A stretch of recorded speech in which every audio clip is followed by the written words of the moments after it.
श्री राम राम सभी को। आप सभी का स्वागत है हमारे गीता के सेशन में। तो ये मंथ का, इस महीने का जो हमारा थीम है वो है गीता फॉर हैप्पी फैमिली।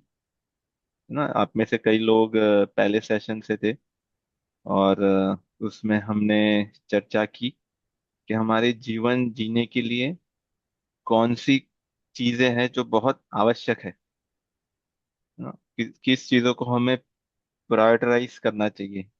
है ना, प्रायोरिटी 1 2 3 4 एटसेट्रा। तो सबसे पहले गीता तो हमें ये सिखाती है, ये बताती है कि हमारे जीवन में क्या आवश्यक होना चाहिए। वही भगवान श्री कृष्ण ने अर्जुन जी को वही बताया। और उसमें यहाँ पे भगवान अर्जुन जी पे कोई फोर्स नहीं कर रहे कि आपको ये करना ही पड़ेगा। वो कह रहे हैं कि ये आपको करना चाहिए, ये आपके लिए अच्छा है। तो यहाँ पे ये ज्ञान देने के बाद स्वतंत्रता दे रहे हैं। आप स्वतंत्र हो, इस ज्ञान का अगर उपयोग करना है तो आप कर सकते हो, नहीं करना तो कोई बात नहीं ना, बाद में करना है तो हम बाद में कर सकते हैं। तो यहाँ पे हमारे लिए बहुत खुली छूट दी गई है, पूरी स्वतंत्रता है। पर ये जो ज्ञान है उसको हमारे जीवन में उतारने से क्या मिलेगा, वो भी भगवत गीता बताती है बहुत अलग अलग श्लोक में। और इसको कैसे उतारना चाहिए ना। तो आज का जो हमारा सेशन है उसपे हम यही बात करेंगे कि कैसे सीखे, सीखने को कैसे सीखे, है ना। How to acquire the knowledge. जैसे ज्ञान तो सब लेना चाहते हैं, सब ज्ञान जब छोटे थे किंडर गार्डन से ज्ञान ले ही रहे हैं। है ना, जीव का स्वभाव होता है सीखना, ज्ञान लेना। और जो मनुष्य शरीर में है वो भी, और जो नहीं है वो भी। आप अगर कोई भी पशु या पक्षी या जो भी कीड़े मकोड़े हैं उनको भी जब देखेंगे तो वो कहीं शांति से नहीं बैठे ना कुछ एक्सप्लोर कर रहे हैं, वो कुछ ढूंढ रहे हैं। तो ज्ञान तो वो भी लेने का प्रयास करते हैं, और ज्ञान तो हम भी ले रहे हैं। पर हमारे ज्ञान लेने की जो हमें जो कैपेबिलिटी दी गई है, हम जो ज्ञान लेने के लिए हम जो सक्षम है, उतने पशु नहीं होते। वो एक सीमा में ही ले सकते हैं, उससे ज्यादा वो ज्ञान ले नहीं सकते। तो हमें, इसलिए हमें स्पेशल बनाया है।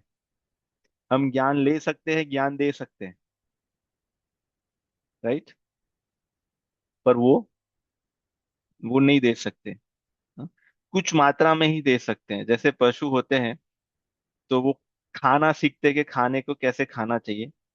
जब उनके बच्चे होते हैं तो अपने बच्चों को सिखाते हैं कि ऐसे खाना पा सकते हैं, है ना, ऐसे शिकार कर सकते हैं, ऐसे दाना चुग सकते हैं।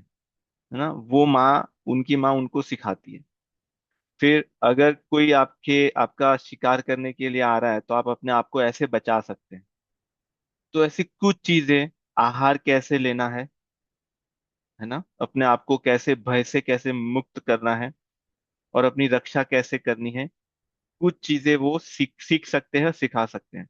पर उसके बाद की जो चीजें हैं वो उनके सिलेबस में नहीं है ना, वो सिर्फ ह्यूमन के सिलेबस में ही है। ठीक है, कोई कोई क्वेश्चन अभी तक। तो आज का जो हमारा सेशन है, जैसे हमने अगर थोड़ा समराइज करें तो हमारा जो पहला सेशन था, और जो हमें आवश्यकता है सभी मनुष्य को, वो है अपने जो सहने की शक्ति है उसको बढ़ाने की। है ना, हमारा जो टॉलरेंस है उसको बढ़ाना। तो यहाँ पे प्रश्न आएगा कि किससे सहना है। हमें तो पहले अपने आप से सहना है ना। और दूसरा, हम जिसके साथ रहते हैं उससे हमारा टॉलरेंस बढ़े। तो हमारे मन में जो भाव आते हैं, मन में जो ईर्ष्या आती है, जो निंदा के भाव आते हैं, जो क्रोध के भाव आते हैं इत्यादि, है ना, उसको सहना है। तो ये हो गया। उसके बाद हमें जीवन कैसे जीना चाहिए, उसका ब्लूप्रिंट कहाँ मिलेगा?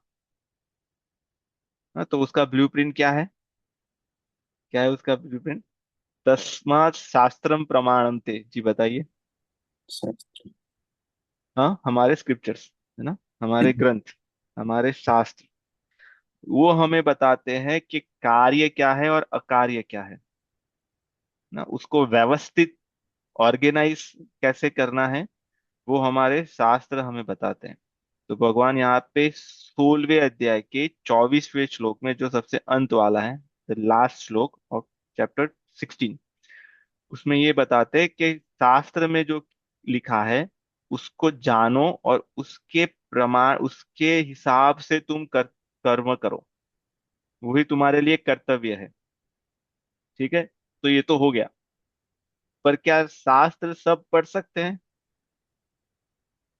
हाँ हाँ, पढ़ सकते हैं। है ना, पढ़ तो सब सकते हैं क्योंकि सब पढ़े लिखे हैं, सबको अक्षर ज्ञान है ना। तो शास्त्र हम हिंदी में पढ़ सकते हैं, अगर संस्कृत आता है तो संस्कृत में, अपनी भाषा में भी पढ़ सकते हैं और इंग्लिश में भी पढ़ सकते हैं, पढ़ तो सकते हैं। पर क्या शास्त्र को हम समझ सकते हैं, ये प्रश्न आएगा, है ना। क्या शास्त्र में जो चीजें लिखी होती है वो एज इट इज होती है? हाँ, यस नो, बताइए।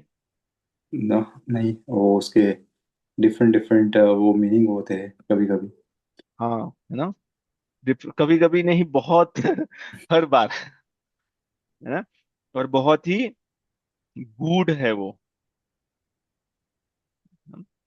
तो जैसे अगर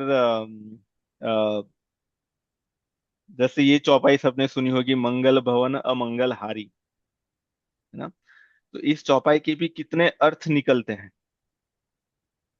तो उसको एज इट इज नहीं समझा जा सकता। जैसे हमारे शास्त्र पुराणों में बहुत सारी कथाएं आती है, जिसको हम कहते हैं कि हाँ, हमें ये कहानी पता है, ये कहानी पता है ना, पर उस कहानी का भाव क्या है, वो तो शास्त्र तो है हमारे पास, इंटरनेट पे भी अवेलेबल है, और सबके पास है, सब उसको एक्सेस कर सकते हैं। तो पहला तो प्रश्न आएगा कि क्या हम उसका उपयोग करते हैं? क्या हमारे हमारे जीवन की जो ब्लूप्रिंट है उसको कभी हमने खोल के देखा? पहला प्रश्न। दूसरा, उसको समझने का प्रयास किया, है ना, उसको समझने के लिए हमारे मन में प्रश्न आए। ये जब तीन चीजें होगी, या तीन में से एक या दो चीजें होगी, तभी आगे का जो है वो आरंभ होगा, है ना। आगे का ये है कि इस ब्लूप्रिंट को कैसे समझे, कौन हमें बताएगा, राइट। तो आज का जो है कि ज्ञान को कैसे सीखे, ज्ञान को सीखने का ज्ञान ना, सीखने को कैसे सीखे। तो हमारे पास शास्त्र तो है, ग्रंथ तो है हमारे पास, पर उसमें से हमें क्या मिलेगा, ये सबसे बड़ी बात है ना? तो इस श्लोक के माध्यम से, ये श्लोक भगवान ने अर्जुन जी को यही बताया कि ज्ञान को प्राप्त करने के लिए तुम्हें ये करने की आवश्यकता है। जब आप ये करोगे तब फिर आपको कोई ज्ञान देगा ना। कौन ज्ञान देगा? जिसके पास ज्ञान है वही दे सकता है ना? जिसने इसको समझा है वही आपको दे सकता है। या तो पूरा समझ लिया है, या वो द- ज्ञान का दर्शन कर रहा है, उस मार्ग पे है ना, वही आपको दे सकता है। तो इस श्लोक में आरंभ करते हैं, तत्द्विद्वी पाते न। तो उसमें सबसे जो पहला है, तत्द्विद्वी, है ना, तत्विद्धि, उसको ऐसे भी ले सकते हैं। तो यहाँ पे कह रहे हैं कि तत्व को जानो या तत्व को समझो। तो यहाँ पे ये प्रश्न आएगा, तत्व क्या है? यहाँ पे भगवान अर्जुन को तत्व जानने के लिए कह रहे हैं, तत्व को समझने के लिए कह रहे हैं, है ना। तो तत्व क्या है, क्या है तत्व, कोई बताइए,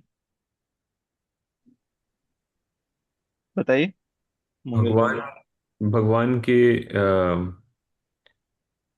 भगवान ही तत्व है एक तरह से बोल सकते हैं, या हमारा आत्म तत्व भी होता है। तत्व कई प्रकार के ठीक है, होते हाँ चलिए तो वो हो गया, हाँ। अम, जो तत्व सत्य का, तत्व जो शब्द है उसका अर्थ क्या है, तत्व, है ना जी। सत्य कहेंगे। हैं। ठीक है, और अ, तत्व यानी जिससे कुछ बना हो, मतलब उसका मेन इंग्रेडिएंट। हाँ ठीक है, और जी। तत्व मतलब एक अच्छा विचार जिसके आधार पे हम लोग रह जी सकते हैं। हाँ, तो ऐसे ऐसे भी उसको कहते हैं कि हमें तत्व का विचार आया, मतलब तो वो तो तत्व और विचार को लेके है, पर तत्व वो है जिसको हम बहुत ही सरल भाषा में कह सकते हैं कि सार, है ना, एसेंस। और उन्होंने जो कहा, जो सबसे मेन इंग्रेडिएंट्स है ना, वो है तत्व, एसेंस। यहाँ पे कह रहे हैं उस एसेंस को समझो। तो अभी हमें ये प्रश्न आएगा कि कौन से सार को समझने का यहाँ पे अर्जुन को कह रहे हैं, या हमें कह रहे हैं, अर्जुन को नहीं हमें कह रहे हैं, है ना। कौन से एसेंस को समझने का कह रहे हैं। जैसे इसको थोड़ा ऐसे समझें, जैसे दूध होता है ना, दूध का एसेंस क्या है, what is the essence of milk. जय श्री कृष्ण भैया। जी जय श्री कृष्ण, राम राम जी। तो सुमन जी, प्रश्न ये है हाँ कि जी। जो दूध होता है ना, दूध में तत्व क्या है, मतलब तत्व एसेंस है, तो दूध का एसेंस क्या है, व्हाट इट कैन बी। जैसे दूध में तो दूध से तो बहुत सारी चीजें बनती है ना, बहुत सारी मिठाई भी बनती है, और दूध के अलग अलग प्रोडक्ट्स होते हैं, पर उसका मेन एसेंस क्या है या क्या होना चाहिए, मतलब ये सबके लिए है।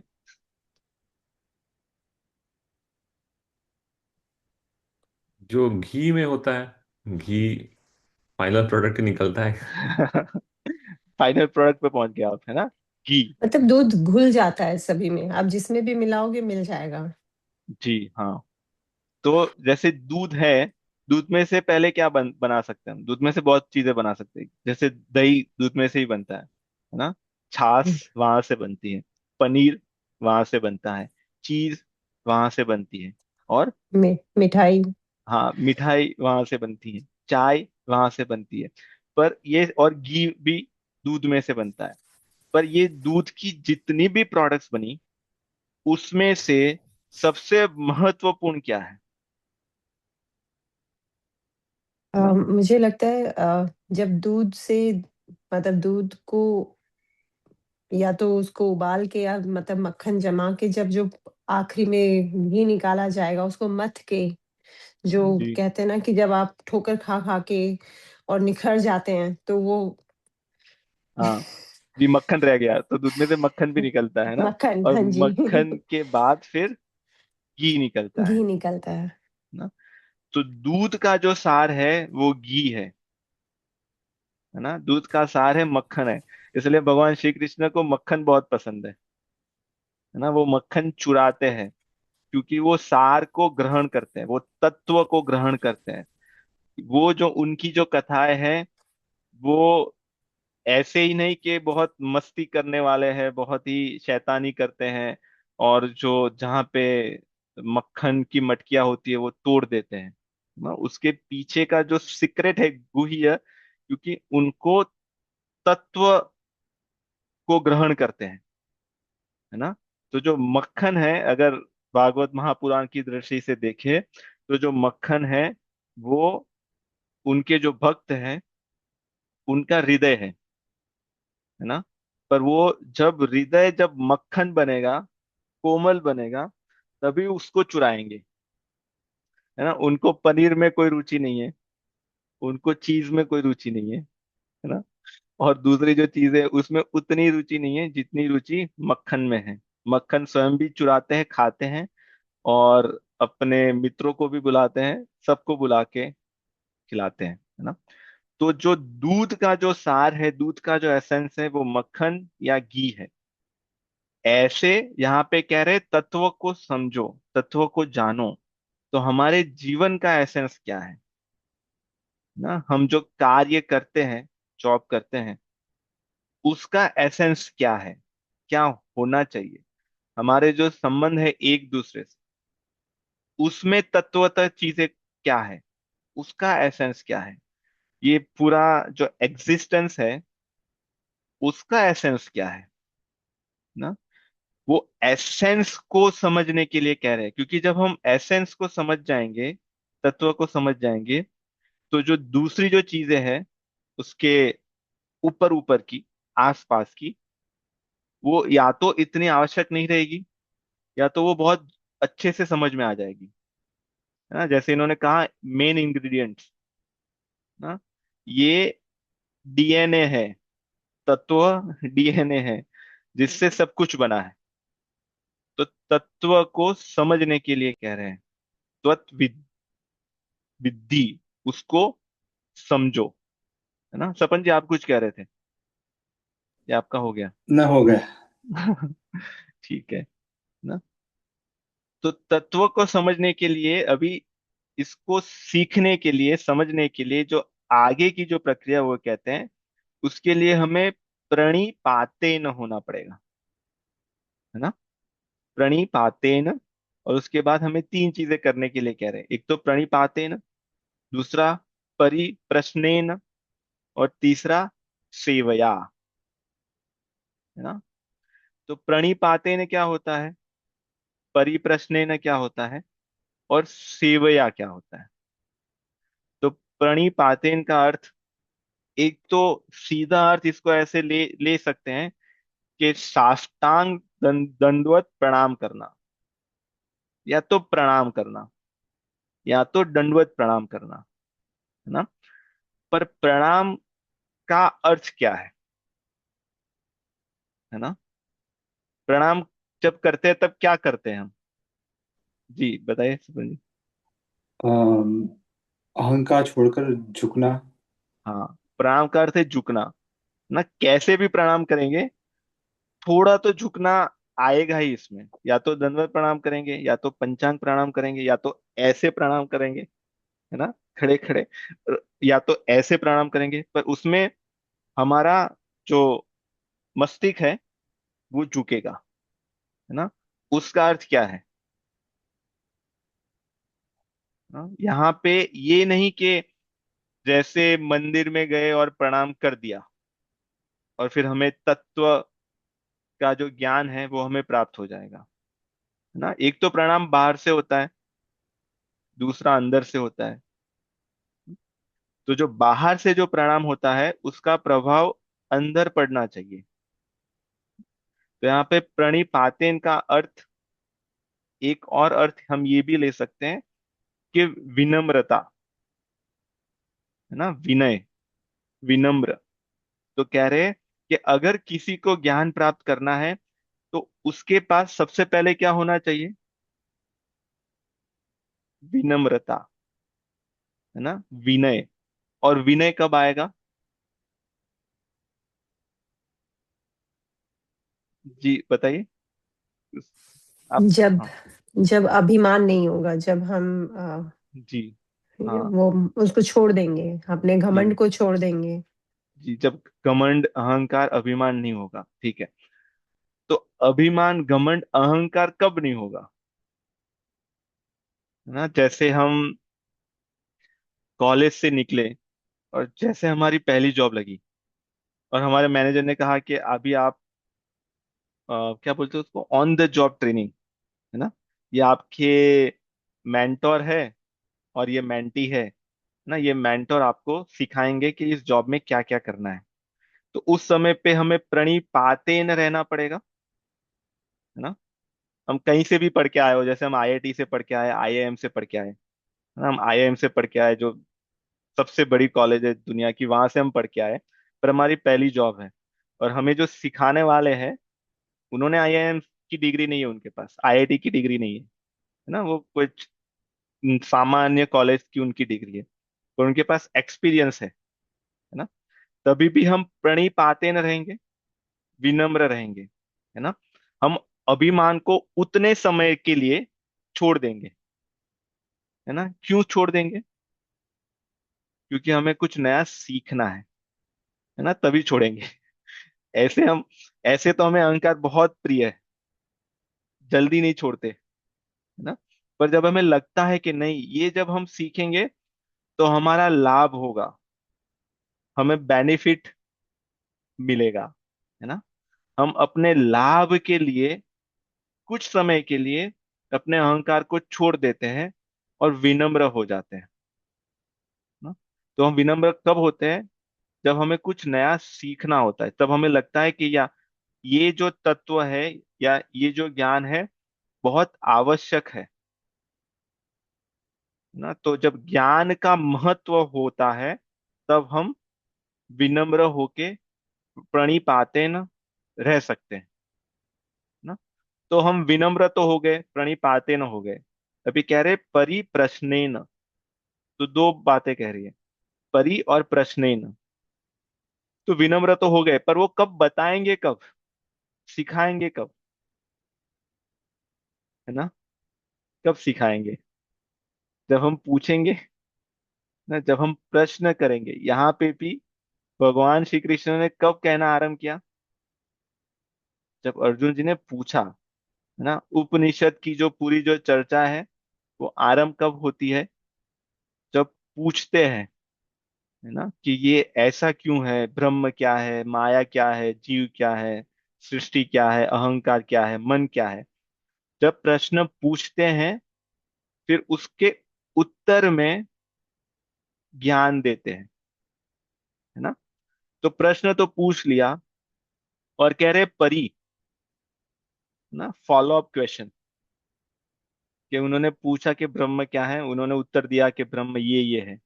तो फिर परी प्रश्न आया, तो फिर हमें आप अलग तरह से समझाइए, है ना। हम विनम्रता से उनसे प्रार्थना करते हैं कि हमें ये समझ में नहीं आया कि अगर ब्रह्म सब जगह पे व्याप्त है, तो फिर हम दुखी क्यों हैं, है ना। तो फॉलो अप क्वेश्चन क्यों पूछते हैं?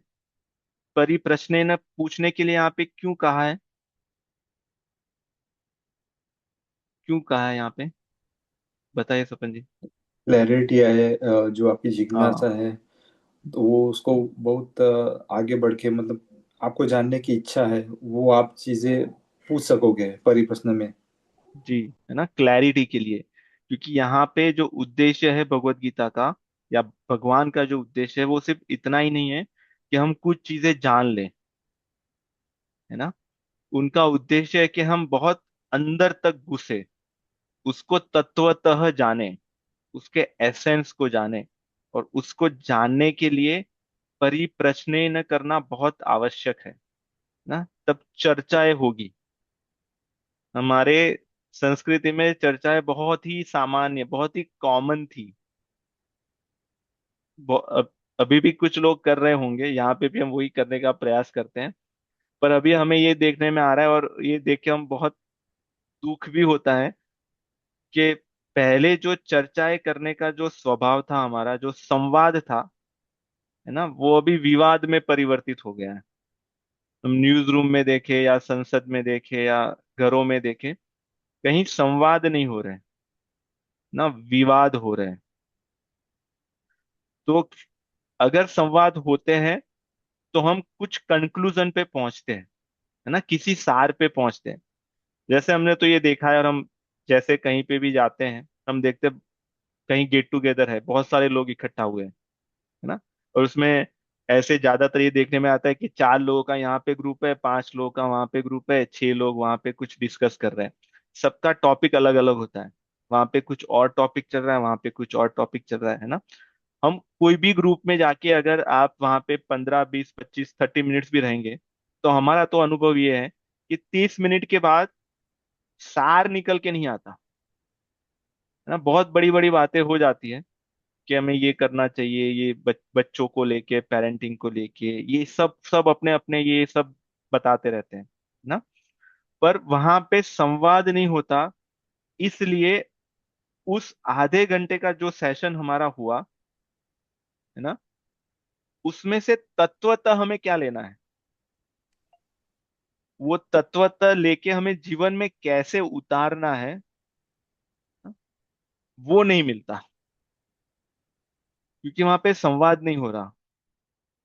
वहां पे बस लोग अपने अपने मन में जो चीजें हैं, जो उन्होंने कुछ ना कुछ किया है, वो सब सभी को बता रहे हैं है ना। तो वहां पे सभी अपना जो ज्ञान है उसको बता रहे हैं।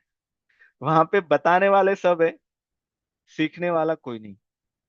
इसलिए वैसी चर्चाओं में से कुछ भी लेके नहीं जाते, खाली हाथ ही घर पे जाना पड़ता है ना।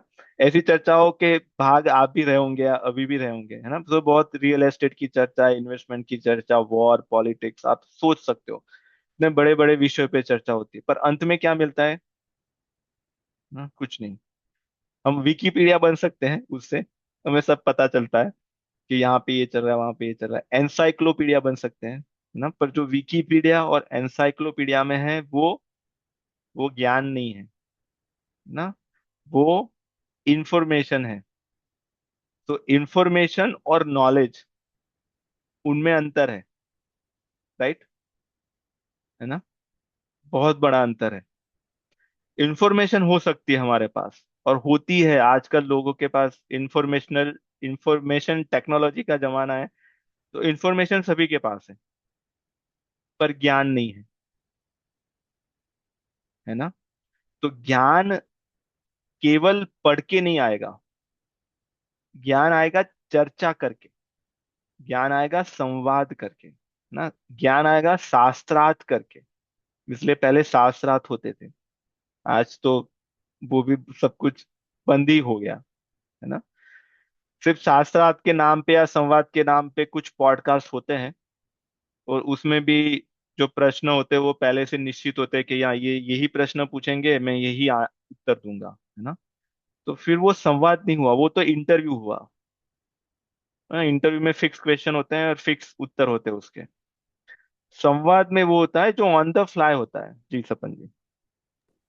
मैं थोड़ा बस एक स्टेप बैक जाना चाहूँगा। हम जो प्रणिपात की बात कर रहे थे आगे, तो कभी कभी लगता है कि मतलब हम सीखने के लिए विनम्र होते हैं, पर अंदर से ना एक विरोध सा होता है कि सामने वाला कभी कोई जानकारी या नॉलेज दे रहा है, वो ग्रहण नहीं कर पाते हैं। मतलब उसका विरोध रहता है, हम हमें जानना है पर उसका विरोध भी रहता है कि हाँ, ये ऐसे कैसे हो सकता है। तो जी ये यहाँ पे मुझे लगता है कि कभी कभी ऐसा है कि वो प्रणिपात वाली सिचुएशन नहीं आती है, तो मतलब सामने वाला कुछ भी बोलता रहता है, करता रहता है, पर आप रेडी ही नहीं हो रहे हो। आप विनम्र, मतलब आप बोले ना, अहंकार नहीं छोड़ रहे, अभिमान नहीं छोड़ रहे, तो आप सीख भी नहीं पा रहे हो। जी। तो हाँ ये मैंने बहुत बार मतलब देखा भी है और समझा भी है। तो वो कैसे, मतलब अहंकार को कैसे छोड़ा जाए, मेरा मेन क्वेश्चन यहाँ पे। मतलब हाँ। चीजें तो हो पूरे। जाती हैं, हम रेडी भी रहते हैं सीखने के लिए, पर अपना जो अहंकार है वो बीच में आ ही जाता है कभी कभी कि हाँ, मैं जानता हूँ, ऐसा हो जाता है। जी हाँ। तो अहंकार को कैसे छोड़े, है ना, ये सब बहुत सबसे बड़ा क्वेश्चन, सबसे बड़ा क्वेश्चन। अहंकार को छोड़ने के लिए ही पूरा अध्यात्म है। जो भी साधना करते हैं, जो भी करते हैं, उसका एक फल यही है कि हमारा जो मिथ्या अहंकार है, झूठा अहंकार है ना, फॉल्स ईगो, ईगो जो हम ईगो कहते हैं वो फॉल्स ईगो है, जो झूठा अभिमान, हमारा फॉल्स आइडेंटिटी, वो छूट जाए है ना। पर जो आपने प्रश्न पूछा, इसके बहुत सारे कारण हो सकते हैं। जैसे हमारी ऐसी मानसिकता हो गई है कि हम, अगर अध्यात्म का ज्ञान होगा या भगवत गीता का ज्ञान, हम उनसे ही लेंगे जिनकी दाढ़ी बहुत बड़ी बड़ी हो, है ना, सफेद हो, बाल भी काफी बड़े होने चाहिए, उन्होंने इस प्रकार का कलर के कपड़े पहने होने चाहिए, उनकी इतनी अवस्था होगी, तभी हम उनसे ये प्रकार का ज्ञान लेंगे, है ना। ऐसी मानसिकता होती है, तभी हम उनको प्रणाम करेंगे। अगर कोई बेचारा सीधा साधा हमारे जैसा, है ना, जो गृहस्थ है, और अगर भगवत गीता का या अध्यात्म का कितना भी बड़ा ज्ञानी हो, है ना, पर अगर उन्होंने ऐसे ही कपड़े पहने हैं, तो कितने लोग उनको जान पाएंगे, है ना। बहुत कम लोग जान पाएंगे, क्योंकि हमने हमारी मानसिकता को ऐसे बना दिया है। पर अगर हम देखें, इतिहास में देखें, भागवत महापुराण का नाम हमने सुना होगा ना। भागवत महापुराण किसने सुनाई? सुखदेव जी ने, है ना। सुखदेव जी ने किसको सुनाई?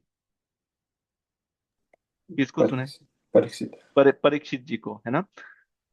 उस समय पे सुखदेव जी की अवस्था क्या थी, उनकी एज क्या थी? 16 के 16 वर्ष, 16 ईयर्स, है ना। सुखदेव जी 16 ईयर्स के हैं, ओनली 16 ईयर, है ना। और परीक्षित जी उनसे काफी बड़े, 1780 के तो वो पक्का होंगे, है ना। और वो परीक्षित जी को सुना रहे सुखदेव जी, उनके वहां पे सभा में कौन कौन उपस्थित है ना। बहुत बड़े बड़े ऋषि मुनि, जो अवस्था में भी बड़े हैं और ज्ञान में भी कह सकते हैं। सुखदेव जी के जो पिताजी है वो, उनके जो पिताजी है वो, उनके जो पिताजी है वो भी, जो सुखदेव जी से हजारों वर्ष बड़े हैं अवस्था में, वो भी वहां पे है। पर जैसे ही सुखदेव जी वहां पे आते हैं भागवत सुनाने के लिए, सब लोग खड़े होकर उनको प्रणाम करते हैं, है ना। तो अगर आप सोचिए, वो कितने प्रणिपात रहे होंगे, वो इतने बड़े बड़े ऋषि मुनि, विश्वामित्र जी वहां पे है, वशिष्ठ जी है वहां पे, पुलस्त्य जी है वहां पे, अंगिरा ऋषि है ना, नारद जी, हम सोच सकते हैं सब वहां पे है ना। तो वो खड़े होके 16 वर्ष के सुखदेव जी को प्रणाम कर रहे हैं, क्यों? है ना। वो किसको प्रणाम कर रहे हैं? सुखदेव जी को प्रणाम कर रहे हैं, या उनके अंदर जो ज्ञान है उसको प्रणाम कर रहे हैं, है ना। महत्ता ज्ञान की है। हम किसी को प्रणाम करते हैं, उनके शरीर को नहीं, उनके अंदर जो गुण है उसको प्रणाम करते हैं, उसको प्रणाम करना चाहिए, है ना। उनके उनके अंदर जो ज्ञान है, जो तत्व का ज्ञान है ना, उसको प्रणाम करते हैं। इसलिए कहते हैं कि जाति ना देखो साधु की, देख लीजिए ज्ञान, है ना। उनके कपड़े, उनका पहरवेश, उनकी दाढ़ी, उनके बाल, है ना, वो सब नहीं, उनके ज्ञान को देखो। तो ये मानसिकता होती है, तब फिर हमारा अलग प्रकार का रहता है कि अरे ये तो, अरे इनका तो लास्ट नेम हमारे जैसा ही है, लास्ट नेम तो ये तो हमारे जैसे ही हुए ना, ये तो हमारे ही गांव से आते हैं, ये तो यहाँ पे ही रहते हैं, ये तो यहाँ पे ही काम करते हैं। तो इसलिए वो भाव नहीं आता प्रणिपात वाला, है ना। और आता है तो संपूर्ण नहीं आता, थोड़ा बहुत आता है ना। इसलिए ऐसा ऐसे ऐसे भी देखने में आता है कि जब प्रश्न होते हैं, और ये हमने तो गुरु जी के मुख से सुने हैं और हमारा भी थोड़ा बहुत अनुभव है, कि प्रश्न होते हैं जैसे इन्होंने कहा, कभी कभी वैलिडेट करने के लिए प्रश्न पूछे जाते हैं, है ना। कि हमने यहाँ पे ये सुना था, तो क्या वो सही है, या आप जो कह रहे हो वो सही है ना। तो उसमें ऐसा नहीं कि वो जानबूझ के कर रहे हैं, इसलिए क्योंकि हमें ये नहीं पता कि हमें ज्ञान को कैसे अर्जित करना चाहिए, है ना, इसलिए हो रहा है। तो प्रश्न जब हम पूछते हैं, तो वो हमारी जिज्ञासा को संतुष्ट करने के लिए प्रश्न हमारे होने चाहिए, है ना। यहाँ पे ये भी आएगा कि प्रश्न कैसे होने चाहिए, है। ये बहुत बहुत ही आवश्यक है, क्योंकि हमारे जैसे प्रश्न होंगे उत्तर वैसा ही होगा, है ना। जो बछड़ा होता है, वो जितना भूखा होगा, उसकी जो माँ है गैया, वो उसको वैसे ही उतना ही दूध देगी, है ना। तो जो प्रश्न है वो बछड़ा है, और जो उत्तर है वो गैया है। तो जैसा प्रश्न होगा वैसा उत्तर होगा, ये यथा माम प्रपद्यन्ते तांस्तैव भजाम्यहम्। है ना, अगर हम ऐसा उत्तर लेके जाते हैं, अगर हमारे मन में ऐसे ही उत्तर है कि ऐसी कुछ विधि बता दो जिससे मेरा जो धन है वो दुगना, चौगुना, 8 गुना हो जाए, है ना, तो हम ऐसी जगह पे ही लैंड होंगे, है ना, ऐसे ही लोगों से मिलेंगे जो वैसे उत्तर देने वाले होंगे। वहां पे फिर तत्व ज्ञान की चर्चा वहां पे नहीं हो सकती, है ना।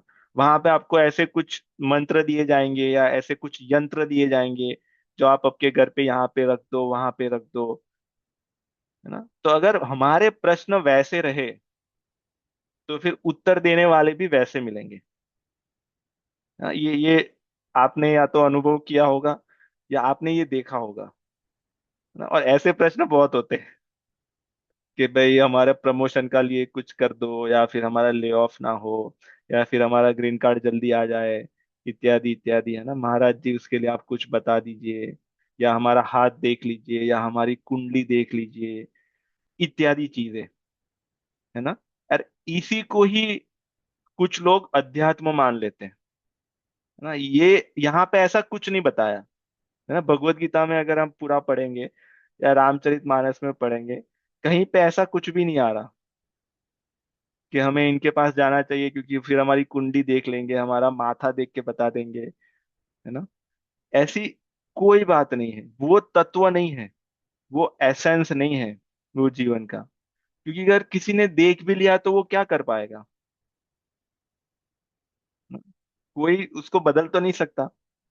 तो अगर देखे तो भी, अगर नहीं देखे तो भी, उसका अर्थ क्या है, ना। तो प्रश्न हमारे तत्वतः होने चाहिए।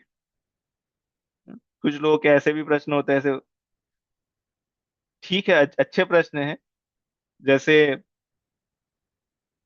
जैसे हमारे गुरु जी एग्जाम्पल देते हैं कि जब हनुमान जी को उनकी पूंछ पे आग लगाई गई, है ना, तो उस राक्षस का क्या नाम था, है ना? किसी के मन में ये भी प्रश्न उठ सकता है। पर उस राक्षस का नाम जानने से हमारे जीवन में क्या परिवर्तन आएगा, है ना। हमें तो ये जानना चाहिए कि हनुमान जी लंका में किस लिए गए थे, किस भाव से गए थे, उन्होंने वहां पे जाके क्या किया, क्यों किया, है ना।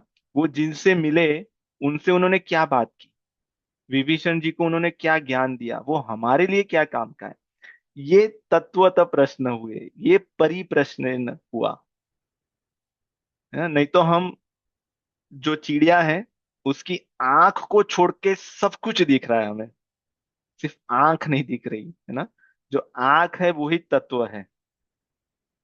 इसलिए मुझे लगता है कि अर्जुन जी को भगवान ने इसलिए चुना क्योंकि ये आंख को देखते हैं, ये चिड़िया को, पेड़ को, आकाश को, दूसरी चीजें इनके ध्यान में नहीं आती। इसलिए तत्व का जो ज्ञान देने की बात आई तो भगवान ने कहा नहीं, अर्जुन योग्य है इसके लिए। जी सपन जी। वैसे आजकल हम देखते हैं कि जो ये ज्ञान, नॉलेज, इंफॉर्मेशन वैसे बहुत जगह पर अवेलेबल भी हो गए हैं। मतलब आप यूट्यूब खोल लो, कोई ब्लॉग खोल लो, किताबें, मतलब एक वन वे तरीके का तो हो ही गया है कि हाँ चलो आप पढ़ सकते हो, वो कर सकते हो।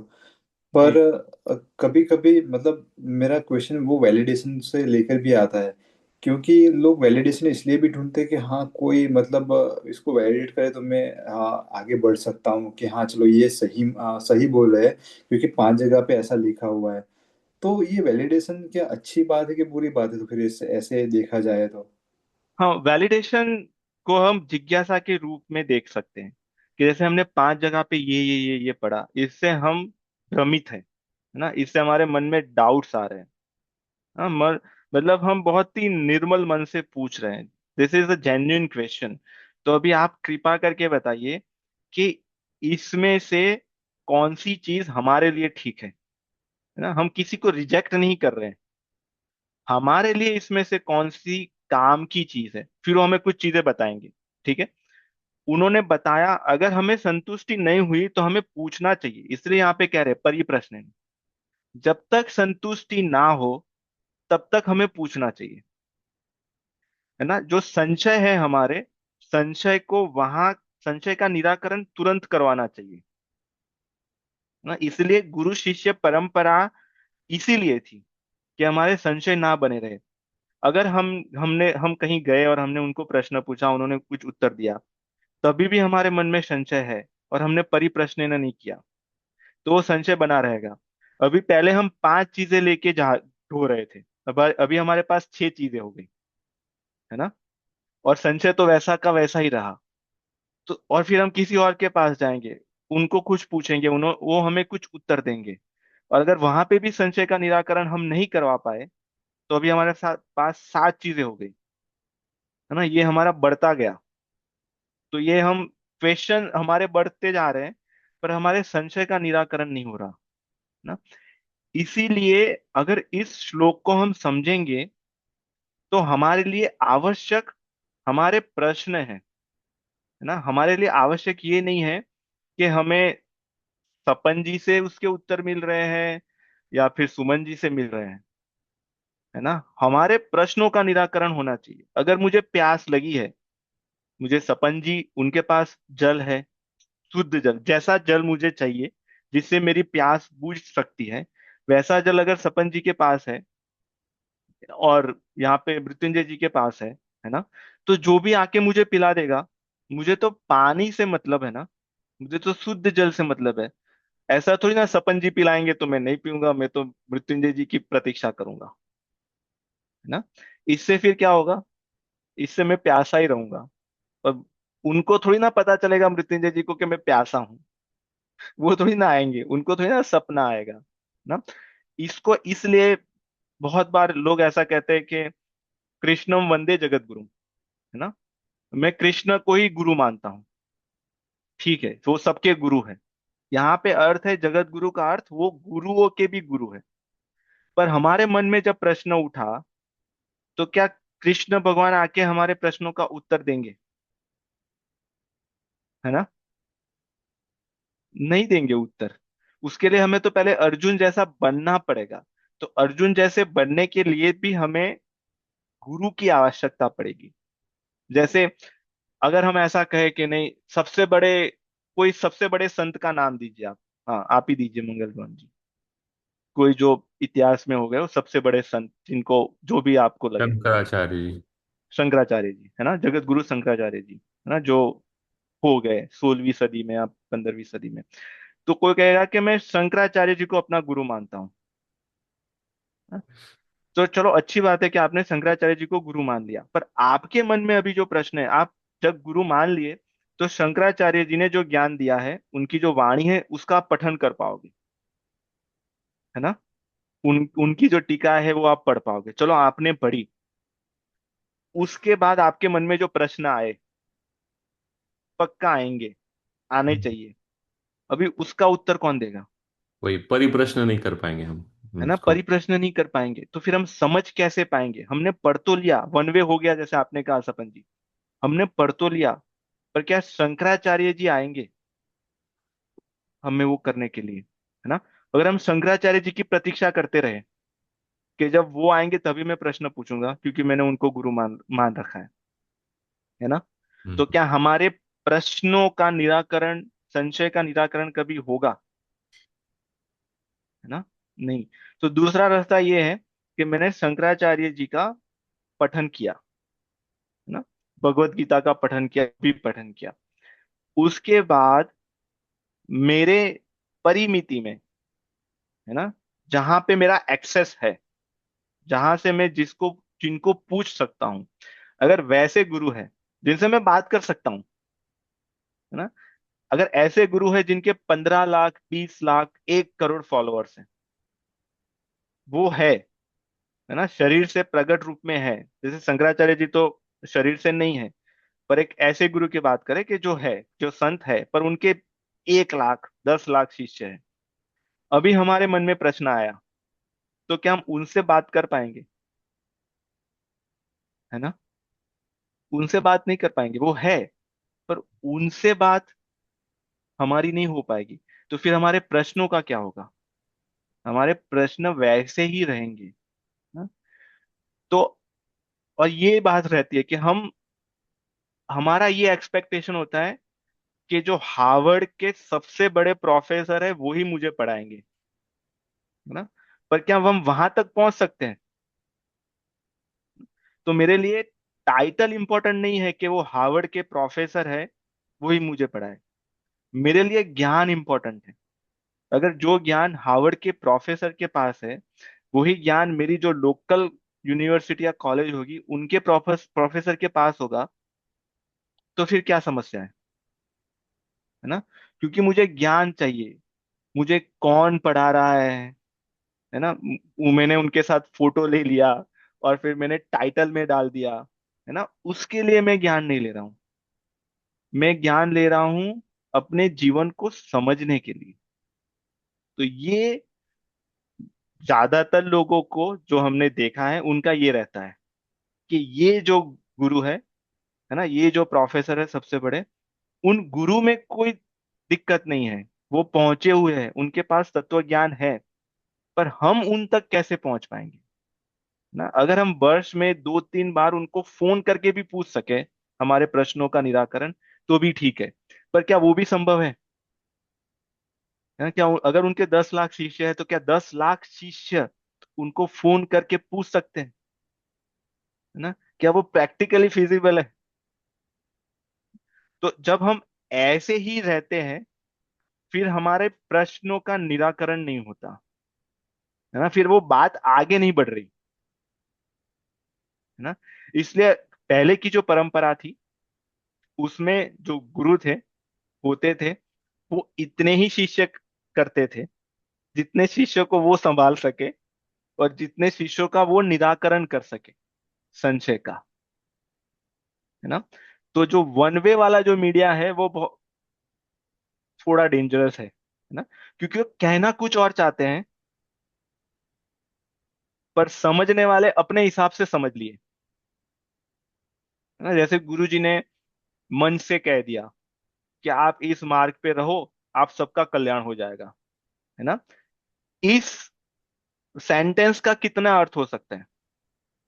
इसमें से किसी ने ये मान लिया कि हाँ, गुरुजी ने दी थी वो कंठी हमने पहन ली, गुरुजी ने कहा था वो तिलक कर दिया, तो हम उनके मार्ग पे है, तो अभी हमें कुछ करने की आवश्यकता नहीं है, हम तो खाएंगे पिएंगे ऐश करेंगे और गुरुजी हमें ले जाएंगे, है ना, हमारा मोक्ष हो जाएगा। ऐसे मानने वाले कितने लोग होंगे? बहुत, है ना। क्योंकि उनके मन में जो प्रश्न आएगा, क्या ऐसे ही हो सकता है क्या? अगर कोई गुरु या कोई संत, जितने भी लोग हैं, वो कहे कि भाई हाँ मैं आपको भगवत प्राप्ति करा दूंगा, अगर ऐसे ही भगवत प्राप्ति हो जाती कहने से ना, तो संत तो सबको ले जाते। पूरी दुनिया में जितने लोग हैं फिर क्यों डिस्क्रिमिनेट क्यों करेंगे कि भाई सपन जी ने मैंने जो कंठी दी वो सपन जी ने पहन ली इसलिए मैं सपन जी को ले जाऊंगा, सुमन जी को नहीं ले जाऊंगा। संत ऐसा डिस्क्रिमिनेट क्यों करेंगे ना। तो जो संत है वो तो हमारा मार्गदर्शन करेंगे, पर चलना तो हमें पड़ेगा ना, प्रश्न तो हमें पूछना पड़ेगा। ये हमारी यात्रा है ना, वो हमें चलाएंगे पर चलना तो हमें पड़ेगा।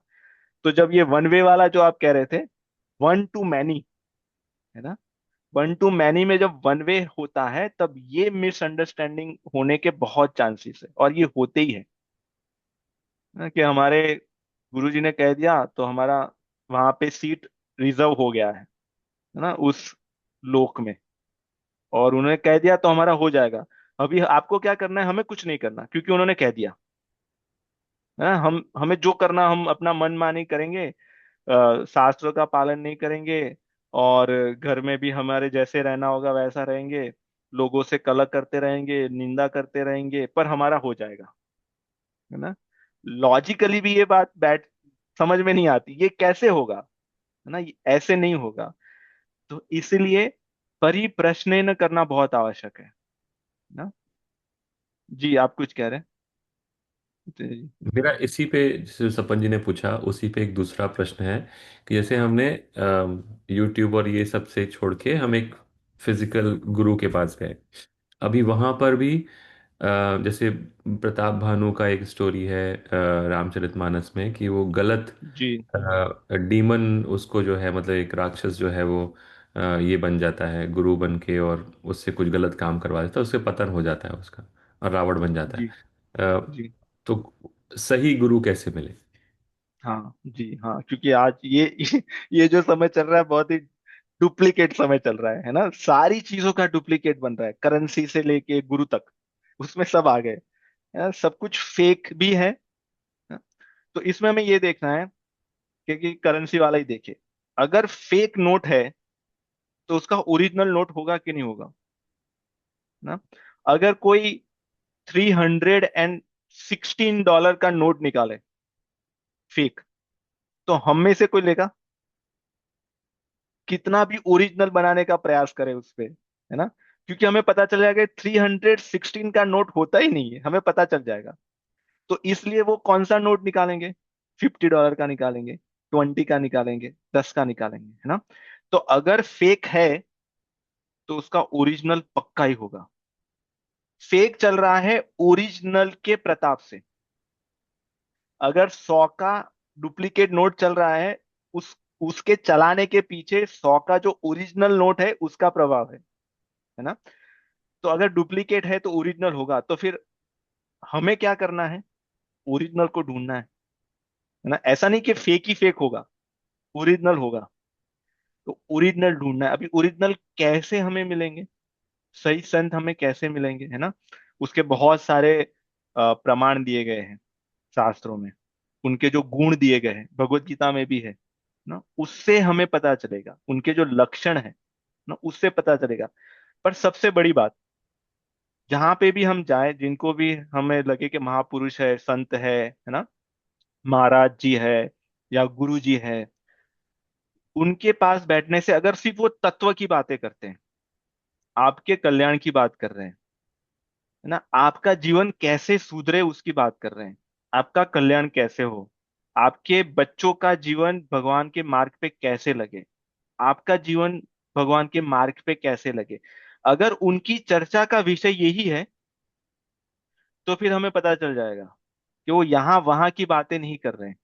तत्व को छोड़ के किसी और की चर्चा उनके पास नहीं होगी।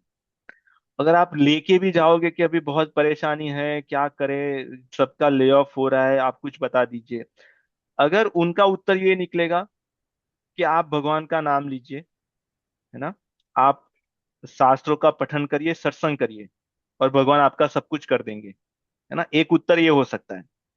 दूसरा उत्तर, आप एक काम करिए, सुबह आपको 5 बजे उठना है, उठने के बाद आपको ये मंत्र का पाठ करना है बेड पे, फिर आप जैसे उतरोगे, वहां से फिर आपको ये चीजें लेके उस दिशा में डाल देनी है, उस दिशा में डाल देनी है ना? ये पॉसिबल, एक तो ये उत्तर हो सकता है या दूसरा उत्तर ये हो सकता है। तो फिर हमें पता चल जाना चाहिए, है ना, क्योंकि हम बहुत अच्छा। पढ़े लिखे हैं। वी आर, अच्छा, हाँ, है तीसरा ना? उत्तर भी हो सकता है कि इतने का चढ़ावा चढ़ा दीजिए तो सॉल्व हो जाएगा। हाँ चलो, वो तो हाँ वो ये भी हो सकता है ना, ये भी हो सकता है यार, ये हो सकता है कि आप नाम जप मत करिए, है ना, आप इतना दे दीजिए, हम कर लेंगे आपके बिहाफ से। तो आप सोचिए ये कैसे संभव है ना? अगर खून की आपको आवश्यकता है और अगर मैं खून चढ़ाऊं तो आपको कैसे मिलेगा? है ना? तो ये चीजें हैं।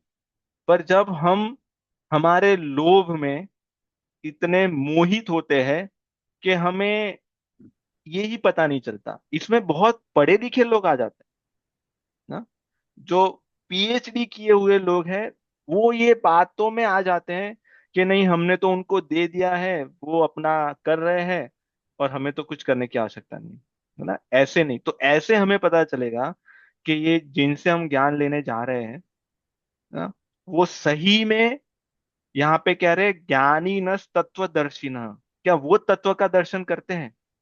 अगर उन्होंने ही तत्व का दर्शन नहीं किया तो वो हमें क्या दर्शन करवा पाएंगे, है ना? तो जिनके पास बैठने से हमारा मन शांत होने लगे, जिनकी चर्चा सुनने से हमारा मन में थोड़ी शांति आने लगे, निश्चिंतता आने लगे, है ना, भय थोड़ा कम होने लगे, तो फिर हमें समझ जाना चाहिए कि इनका परिवेश कुछ भी हो, इनकी अवस्था कुछ भी हो, पर ये तत्व का दर्शन कर रहे हैं और इनसे हमें ज्ञान लेना चाहिए, है ना? और उसके अलावा बहुत सारे हैं, जिनमें तितिक्षा हो, है ना, जो दया का भाव हो, है ना, अहंकार का भाव ना हो, है ना, जो क्रोधी ना हो, लोभी ना हो, कामी ना हो, ईर्ष्या ना करे किसी की, निंदा ना करे, इत्यादि इत्यादि, है ना। तो ये जो जिनमें षट विकार ना हो और षट संपत्ति हो, पवित्रता हो, है ना, उनको पता हो इनके साथ कैसा व्यवहार करना चाहिए, इनके साथ ऐसा व्यवहार नहीं करना चाहिए, वही संत है। जब संत की परिभाषा करते हैं तो यहाँ वहां पे कहीं पे भी परिधान का बात नहीं आया कि इन्होंने ऐसा वेश पहना होना चाहिए, ये ऐसा तिलक होना चाहिए, कुछ भी बातें नहीं आई, है ना।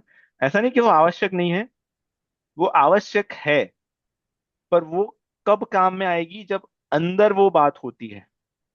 अगर अंदर वो बात नहीं है और पुलिस का यूनिफॉर्म पहन लिया, तो क्या हम पुलिस होंगे, हो पाएंगे? नहीं, है ना। जब पुलिस के गुण है और जब पुलिस का यूनिफॉर्म पहना, तब फिर वो बात बनेगी। और कभी कभी पुलिस अंडर कवर रहते हैं, है ना, हमारे जैसे कपड़े पहन के घूम रहे हैं, तभी भी वो पुलिस है। यूनिफॉर्म में नहीं है तभी भी वो पुलिस है ना। तो इसलिए संत को सिर्फ पहरवेश से ही या उनकी दाढ़ी से या उनके बालों से ही नहीं, है ना, वो वाले भी संत होते हैं, पर उनकी वाणी से हमें पता चलने लगता है ना, उनके संसर्ग से, इसलिए कहते हैं सत्संग ना। तो हाँ, ये बहुत बड़ा विषय है और आजकल तो बहुत कुछ, हाँ। हम्म। और दूसरा इसमें ये होता है कि जो संत होते हैं और जो गुरु होते हैं, जो महापुरुष होते हैं, वो जब किसी के साथ रिलेशन भी रखते हैं ना, तो उनके रिलेशन का जो एसेंस यही होता है।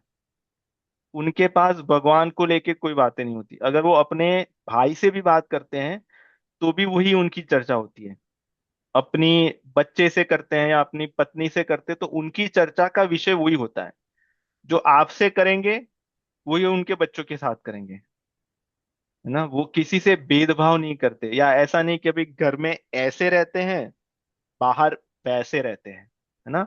उनका ऐसा वैसा नहीं होता, उनका सब जगह पे एक जैसा ही होता है। तो वैसे हमें पता चलने लगेगा। और सबके अंदर वो बात भगवान ने तो दी है कि हमें पता चलने लगता है, थोड़ा थोड़ा तो हमें पता चलने लगता है कि नहीं, यहाँ पे कुछ तो दाल में काला है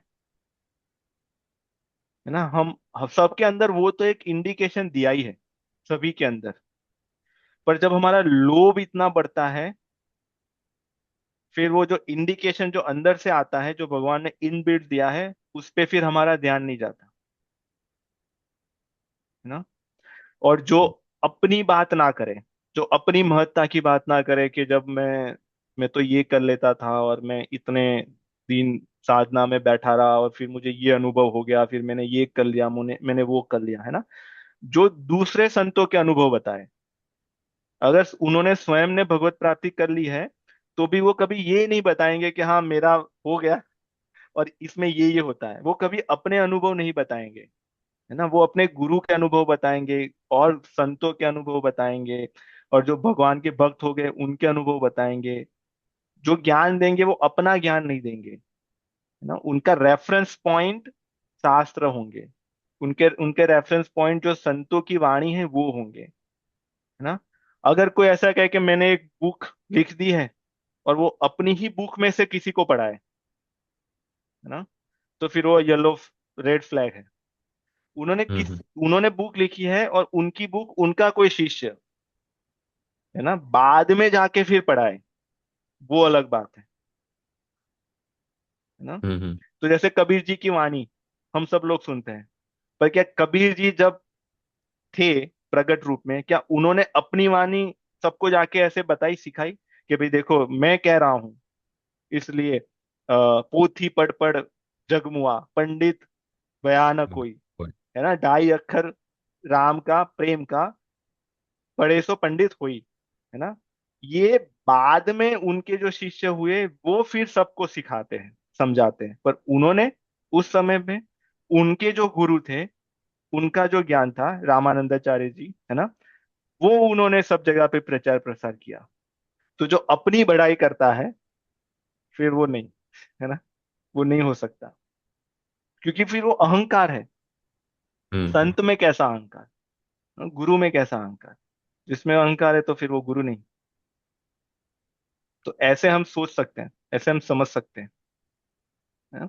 जिनके बहुत रिक्वायरमेंट्स हो कि अगर हम यूएस में आएंगे तो हमारे लिए प्राइवेट जेट चाहिए या हम बिजनेस क्लास में ही ट्रैवल करते हैं, है ना? या हमारे लिए ऐसा स्वीट चाहिए, इत्यादि इत्यादि इत्यादि, है ना? कभी कभी संत हमें देखने में आते हैं कि मर्सिडीज में घूम रहे हैं या बीएमडब्ल्यू में घूम रहे हैं।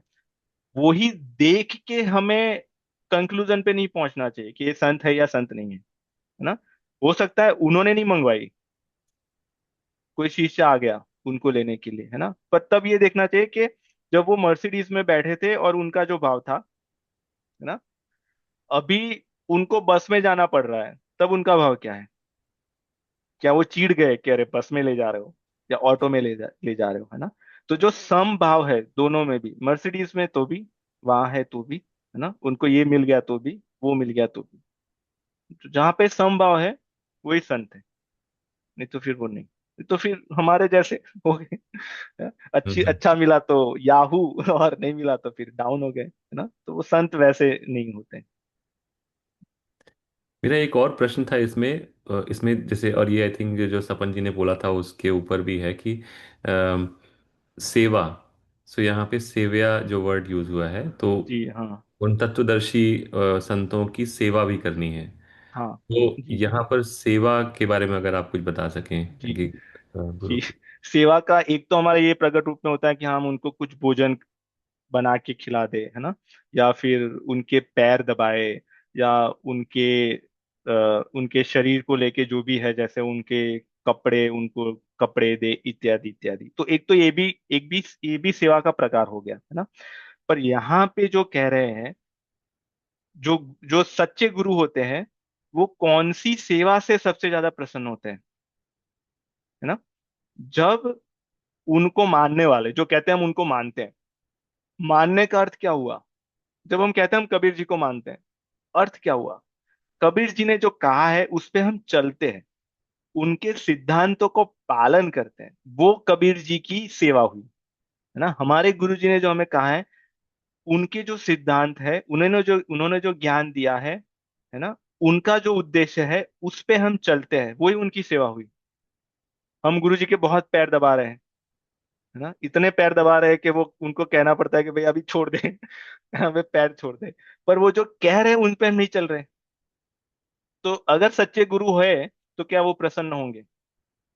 है ना, वो नहीं होंगे, क्योंकि उनको पैर दबाने से क्या लेना देना, उनको कपड़े से क्या लेना देना, भोजन से क्या लेना देना।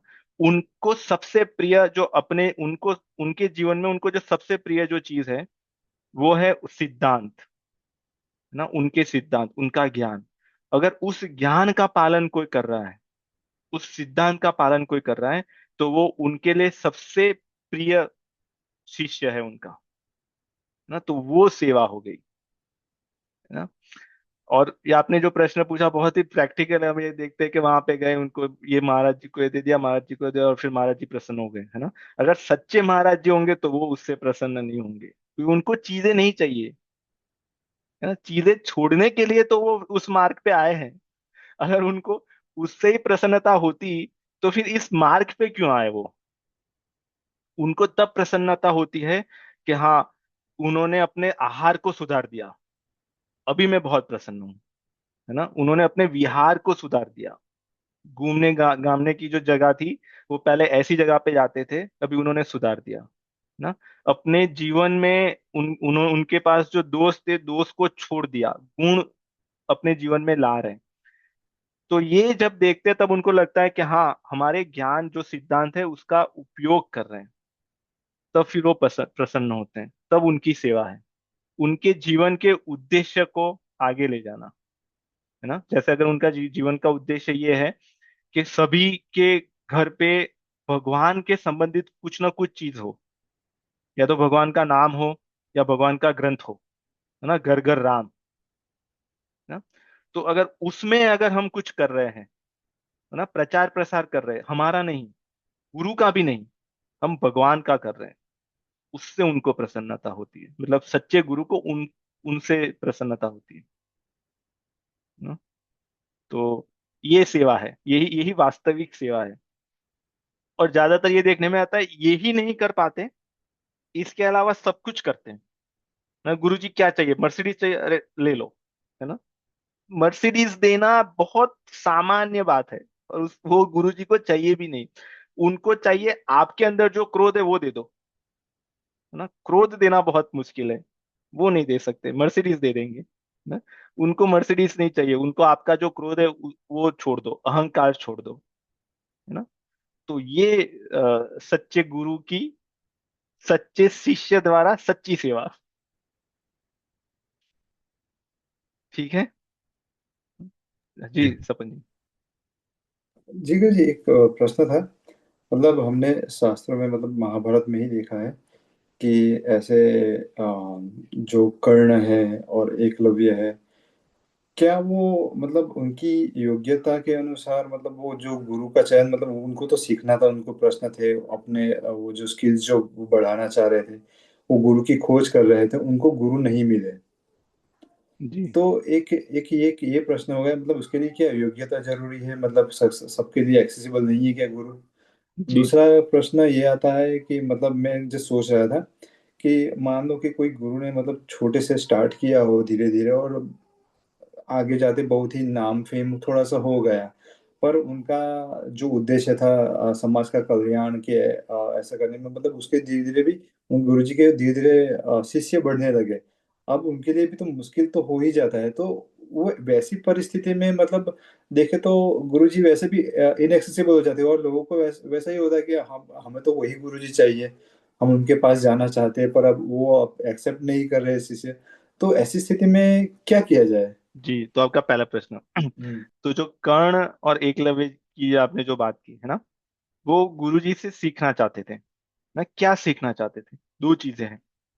एक तो हमें सांसारिक कुछ चीजें सीखनी है, और दूसरी भगवान के आधारित आध्यात्मिक चीजें सीखनी है। जैसे अगर सांसारिक चीजें मुझे कुछ सीखनी है, तो मेरे में योग्यता चाहिए। जैसे मुझे डिग्री लेनी है ना, इसी प्रोफेसर से लेनी है, तो वो कुछ कॉलेज में होंगे, तो अभी मेरे पास फीस चाहिए, या मेरे मार्क्स इतने होने चाहिए, या मेरा मेरिट होना चाहिए, तभी वे मैं जाऊंगा। तो संसार की चीजें कुछ पाने के लिए कुछ योग्यता चाहिए, कुछ प्री रिक्वेस्ट चाहिए, है ना, वो अलग विषय हो गया।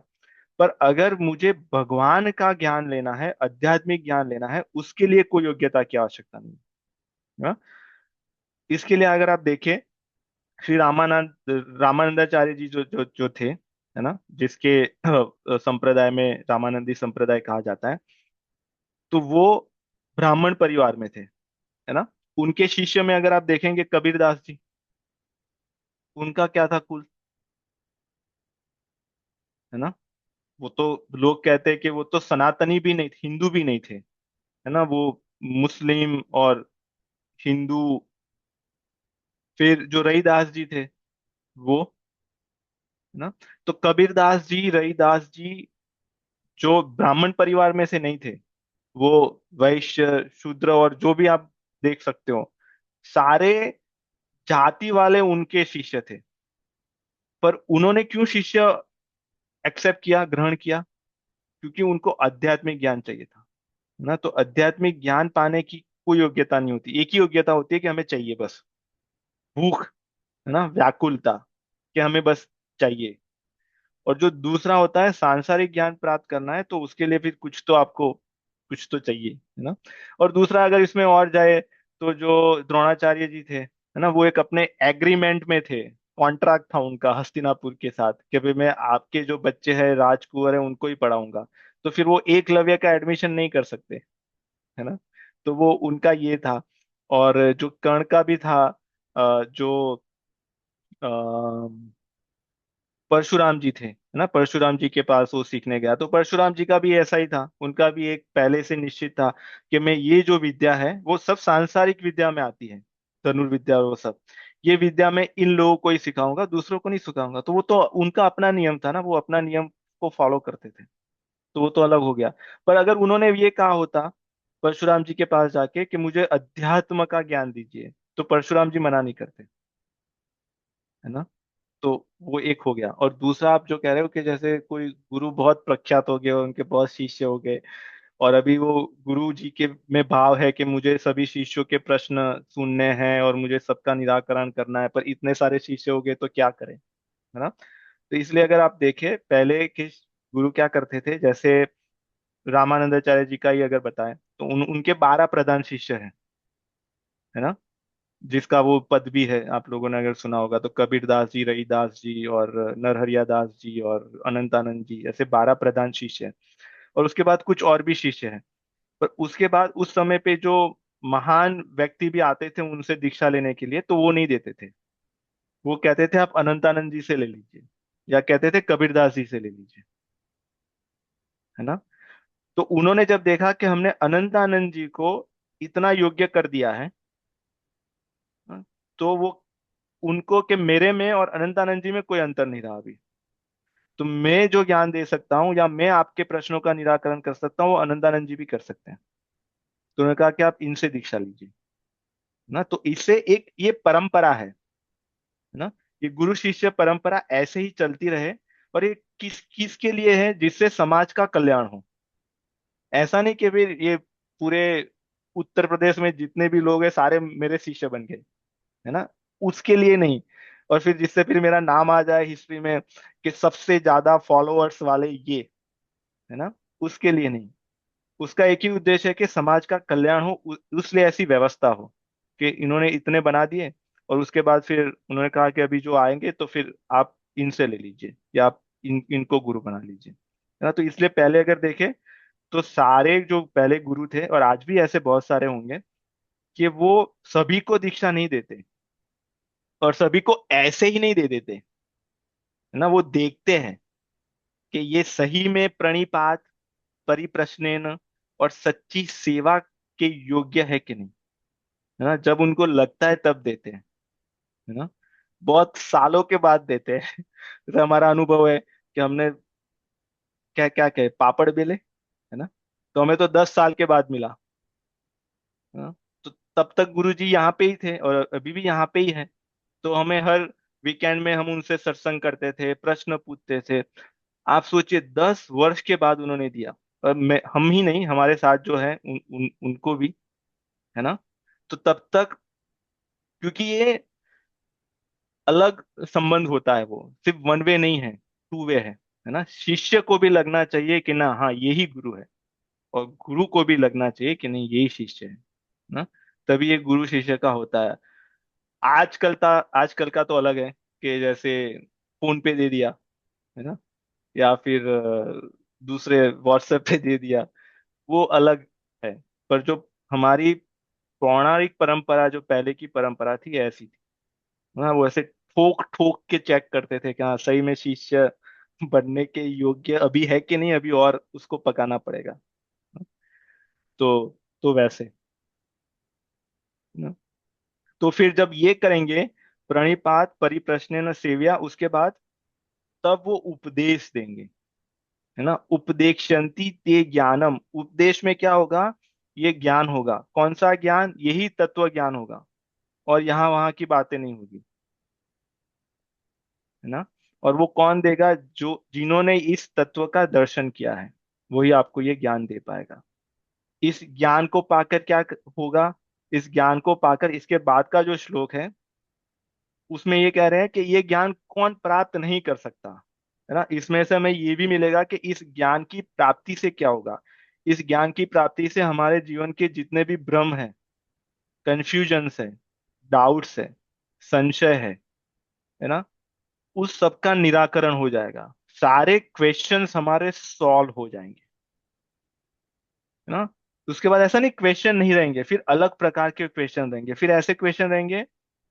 फिर हम क्या करें, इस मार्ग पे चलने के लिए क्या करें। क्वेश्चंस की भी वैरायटी होती है। पहले ऐसे क्वेश्चंस होते हैं वाई वाले, है ना, भगवान ने संसार क्यों बनाया, भगवान ने हमें क्यों बनाया, भगवान ने मन क्यों बनाया, भगवान हमारे साथ ऐसा क्यों करते हैं, ये क्यों होता है, वो क्यों होता है। तो क्यों क्यों क्यों वाले होते हैं ज्यादातर। हम्म? पर जब संशय का निराकरण हो जाएगा, फिर ऐसा होगा अभी हम क्या करें, है ना। हमें ये अनुभव करना है, हमें भगवान से प्रेम का अनुभव करना है, उनके साथ हमारे प्रेम के संबंध का अनुभव करना है, तो हम क्या करें। फिर क्या क्या वाले प्रश्न आते हैं, हमें क्या करना चाहिए, मुझे क्या छोड़ना चाहिए, मुझे क्या करना चाहिए, है ना। तो क्यों से क्या पे आ जाएंगे, है ना। अर्जुन जी के भी प्रश्न आरंभ हुए, वो क्यों से आरंभ हुआ, है ना, कि अभी मैं क्यों, ये क्यों हुआ, इत्यादि, है ना। तो ऐसे जब प्रश्नों का भी ट्रांसफॉर्मेशन होता है, जब हमारा संचय है वो नष्ट होता है। ना? तो यही हमें जब कैसे पता चलेगा हमारा संचय नष्ट हो रहा है, ना, मन में निश्चिंतता आएगी, बाहर कुछ भी चल रहा हो, वॉर चल रहा हो, ले ऑफ चल रहा हो, बीमारी चल रही हो, पर पता नहीं क्यों मन में ऐसा भाव रहेगा कि कोई बात नहीं, सब कुछ ठीक हो जाएगा, सब कुछ ठीक ही है। अकारण चिंता नहीं आएगी, है ना। अकारण चिंताएं आती है, सब कुछ ठीक चल रहा है, अचानक से मन में आ गया, चिंता आ गई, पता ही नहीं चल रहा क्यों चिंता आई, है ना। जब निर्भयता का भाव आएगा, भय नहीं लग रहा अभी, पहले बहुत भय लगता था, बहुत चिंताएं होती थी कि ऐसे कोई इंडिया से कोई आ रहा है तो बहुत चिंता, अरे इनका प्लेन छूट तो नहीं गया होगा, ये तो नहीं हो गया होगा, छोटी छोटी बातों को लेके चिंताएं होती थी ना। वो चिंता, वो भय कम हो गया ना। और शांत, ये जब होगा तब शांति का अनुभव होगा कि सब कुछ ठीक है। तब पता चलेगा कि जो हम जो ज्ञान ले रहे हैं वो सही ज्ञान ले रहे हैं, जिससे ज्ञान ले रहे हैं वो सही ज्ञान दे रहा है ना। तो ये पद्धति है कि ज्ञान को पाने का ज्ञान, तो अद्वितीय प्रणिपातेन परिप्रश्नेन सेवया उपदेक्षन्ति ते ज्ञानम ज्ञानिनस तत्वदर्शिनः। पहले के जो हमारे फैमिलीज थे, उसमें ये उनको पता था कि ज्ञान को कैसे अर्जित किया जाता है ना। अगर अब दो तीन पीढ़ी छोड़ के देखें, सबके अपने अपने गुरु होते थे, है ना। और गुरु के हिसाब से वो चलते भी थे। तो वो समय अलग था जब डुप्लीकेट बहुत कम थे, सब कुछ ओरिजिनल था, है ना। शिष्य भी ओरिजिनल थे और गुरु भी ओरिजिनल थे, तब ज्ञान भी ओरिजिनल था, है ना। इसलिए जीवन में शांति भी ओरिजिनल थी। आज घर में शांति भी डुप्लीकेट है ना। शांति नहीं, सन्नाटा है, क्योंकि अगर सबको डिवाइस दे दिया जाए सब शांत रहेगा, है ना। क्या पर वो शांति है, वो तो सन्नाटा है, क्योंकि जैसे ही एक का डिवाइस ले लिया गया तो फिर क्या होगा ना। तो पहले की जो परंपरा थी उससे फैमिली में घर्षण बहुत कम होता था, क्योंकि सबके पास सब तत्व को जानते थे, है ना। सबकी दृष्टि तत्व पे थी, कि अगर वहां पे गए, उन्होंने हमें पैड़ा दिया, उनको ये खिलाया, तो फिर रूठ गए कि अरे उनको ये दिया, हमें ये नहीं दिया। पर जब तत्व को जानते तो फिर देखेंगे अरे कोई बात नहीं, क्योंकि ये, फिर हमें पता चलेगा ये आवश्यक है, ये इतना आवश्यक नहीं है हमारे जीवन में, है ना। Essence is the most important thing in our life. तो हम एसेंस को जाने, हमारे जीवन का तत्व क्या है ना? और इसको पाने की ये रीत है, ये पद्धति है। ठीक है, कोई प्रश्न। परिप्रश्न। परिप्रश्न, हाँ परिप्रश्न। इसलिए गुरुजी ने जब हमें 2 वर्ष, कितना समय हुआ, 1.5 वर्ष हुआ ना तपन जी, या ज्यादा हुआ, 2 वर्ष होने रहेगा ना, मैंने गोष्ठी गोष्ठी। को, हाँ, ये गोष्ठी का 1 साल होने आएगा। ये अब वो पीएचडी वाली पीएचडी वाली का आई थिंक 2.5 साल के आसपास हो जाना चाहिए। 2.5 साल, हाँ। तो जब गुरुजी ने कहा, तब गुरुजी की ही इच्छा थी कि ऐसा कुछ प्लेटफॉर्म हो जहाँ पे प्रश्न नहीं, परिप्रश्न, है ना, प्रश्न परिप्रश्न दोनों हो। तो यही उनकी कृपा से और आप सब लोगों के सहयोग से, है ना, आप सबके सपोर्ट से हमें तो बहुत आनंद आता है। अ, क्योंकि हमें तो ये लगता है कि हम सेवा, उनकी सेवा करने का प्रयास कर रहे हैं, है ना। उन्होंने ही जो सब दिया है हमें, और यहाँ पे बहुत सारे लोगों को, तो उनकी कृपा से हमें जो मिला है वो उनको समर्पित करने का प्रयास कर रहे हैं ना। तो यही हमारी सेवा है। और क्योंकि हमें तो भोजन बनाना नहीं आता, और कुछ चीजें नहीं आती। जी। और कोई प्रश्न या कुछ?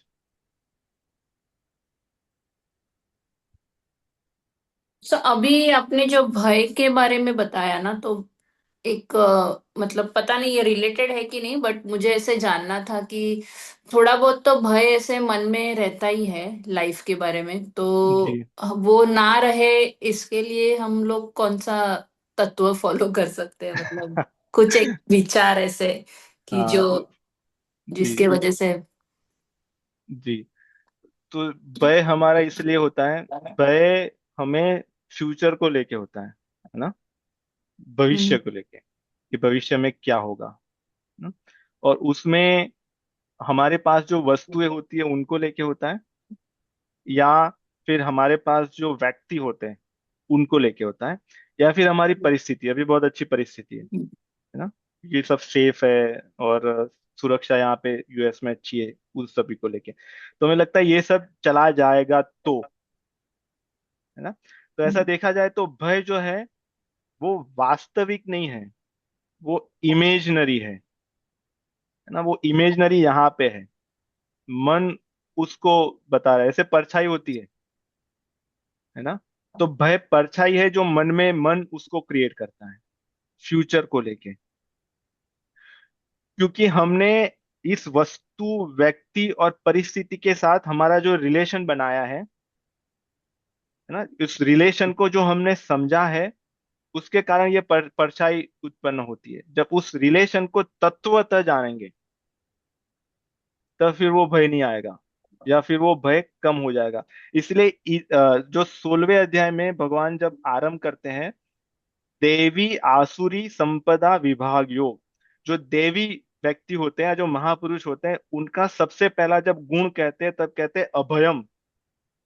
सबसे पहला अभयम, वो अभय रहते हैं, उनको भविष्य को लेके चिंता नहीं होती, भय नहीं होता, है ना। अभयम सत्व संसुद्धि। तो ये अभय कब जाएगा? इस मार्ग पे चलने से जाएगा। इसके लिए कोई दोरा धागा कुछ नहीं है ना। बाहर कितनी भी हम नींबू मिर्च लगा दे, उससे भय नहीं जाएगा, क्योंकि भय कहाँ पे है?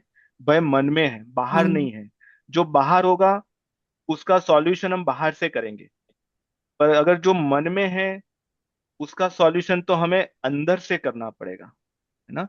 इसीलिए साधना में कहते हैं कि हमें सुमिरन, सत्संग और सेवा, जब तीनों चीजें अंदर की है, बाहर की नहीं ना। सुमिरन है भगवान का नाम जप, जब हम नाम जप करेंगे तो ये जो मन जो गलत क्रिएट कर रहा है ना, गलत चीजें, कुछ लोग का ऐसा होता है, जैसे हमारे घर में ही है, अगर किसी से बर्तन गिर गया, है ना, तो किसी का रिएक्शन इतना होता है, किसी का इतना होता है, किसी का इतना होता है कि किसी को हार्ट अटैक आ जाए, है ना।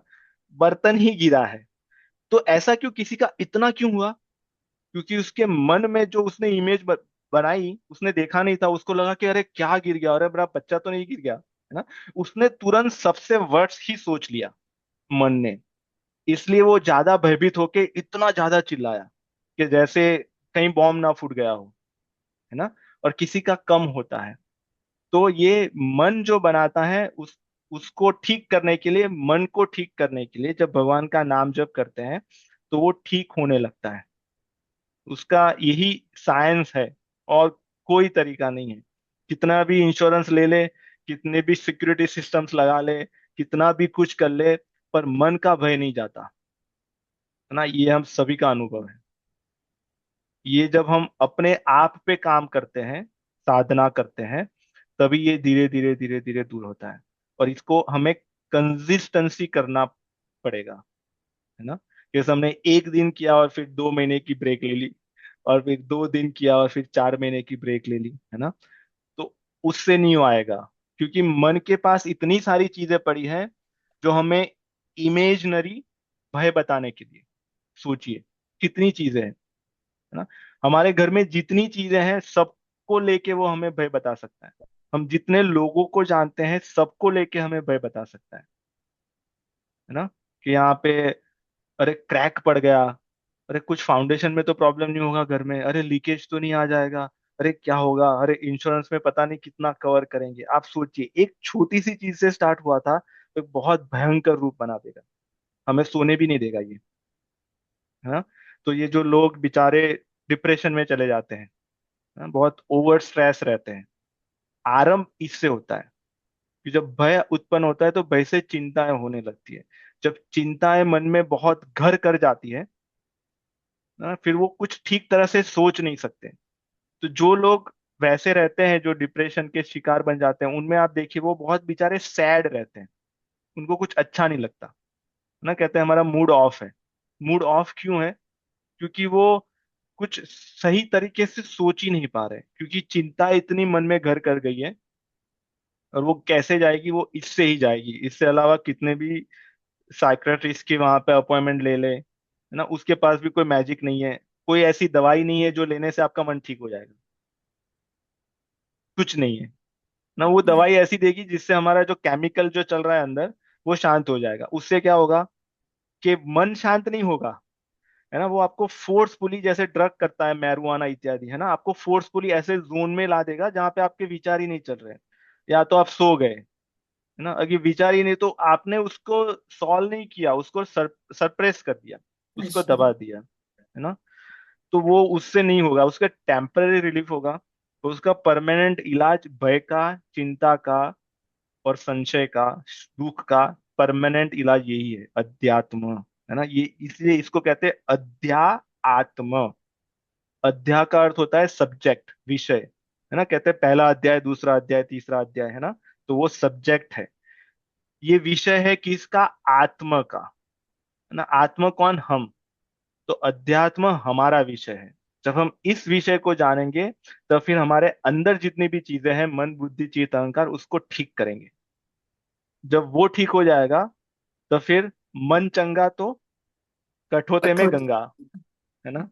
नहीं तो गंगा में भी खड़े हैं, पर मन में अगर मन चंगा नहीं है, तो भी वो गंगा जी का ठंडा पानी हमें चुभेगा, क्योंकि मन में बहुत सारी चीजें चल रही है। तो ये मन को शांत करने के लिए, तो हम। तो ये साधना जब हम करते हैं तो कभी कभी ऐसे भी होता है कि हमें, हाँ, अभी हमें जैसे पता चला कि नाम स्मरण या भगवान का नाम लेने से भय जाएगा, तो हम लोग तुरंत उतना अंदर से नहीं कर पाते। हाँ, ठीक है, कर नहीं तो पाते, पर जो भी हम कर पा रहे हैं ना, अंदर से वो भाव नहीं आ रहा, हाँ, हम ऐसे ही कर रहे हैं, तो है ना। उस उसमें हाँ, भी धीरे उसका धीरे असर करके। होता है।